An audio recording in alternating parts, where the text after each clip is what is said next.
My name is Abdurrahman Kissen from Kissen School of Language. Today I'm gonna teach you grammar class. It is about verbs.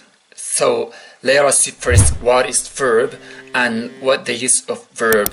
Okay, when we use verb, especially verb is very important in our language. Okay. Afaan kam keessattuu verbiin baay'ee barbaachisaadha. Kutaa giraamarii ilaaluudha deemnaa jechuudha. Kan laallu paartii giraamarii keessaa yookaan immoo seerloo keessa verb. Okay, verb jechuun gocha akka afaan Oromoofaatti. Gocha jechuudha verb ka jennuun. Kanaaf isa laallaa jechuudha. What is verb first? Verbi maalidha? Maaliif tajaajila ka jedhu laallaa jechuudha. A verb is a word that expresses an action, feeling, or a state. It talks about a person, thing, and idea.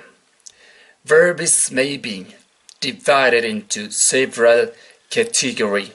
Okay, verbi ka jennuun a word that expresses an action kan gocha ibsu, miira ibsu, taate ibsu, and talk about a person ka waa'ee namaa haasa'u, thing waa'ee wantoota kaasa'u ka wanta, or idea waa'ee yaadaallee kan haasa'u.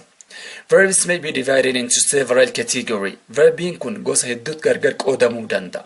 Damee qaba jechuudha. Damee isa halaallu. The first one is verb. Ka jennuun kun verb. Kun waan jechuudha. Gochi. Verb divided into two here. Main verb. Verbi ijoo jechuudha.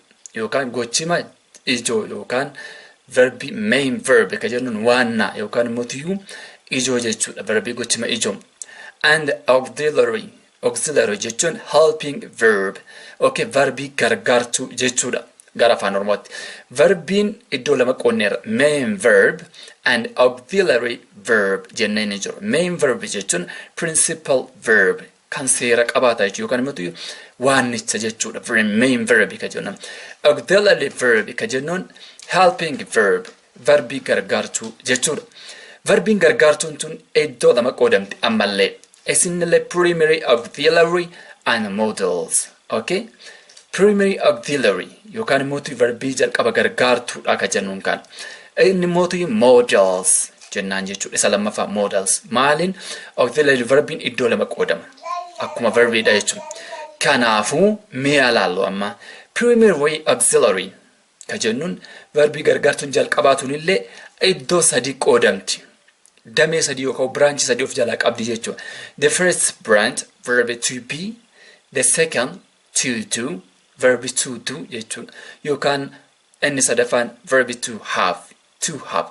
Verb to be ka jennuun ta'uu verbii wantoota wanna ta'aniin dubbannu jechuudha. Ta'uudha. Verb to do'n taasisuudha wanta tokko guuraawwan raawwannaadhaaf fayyadamna. Verb to have qabaachuudha wanta tokko qabaachuudhaaf fayyadamna. Akkasuma modals ka jennuun illee damee of jalaa qabachuu inni illee kan akka will, can, shall, may, must, need, would, could, should, might, dower, need, ought. Okay? Ought to. Kanniin of jalaa qaba. May verb, the primary auxiliary no. Verb to be, verb to do, verb to have jennee jira. Isaanoo dameen isaan qaban maal fa'a akka jedhu naallaa jechuudha. Verb to be jalatti warroonni ramadaman verb to be jalatti am, was, is, are, were, be, being. Let me repeat it. Under verb to be ka jennuun am, was, is, are, were, been, be, being. This under verb to be. What about verb to do? Verb to do ka jennuun do, does, did. This is called verb to do.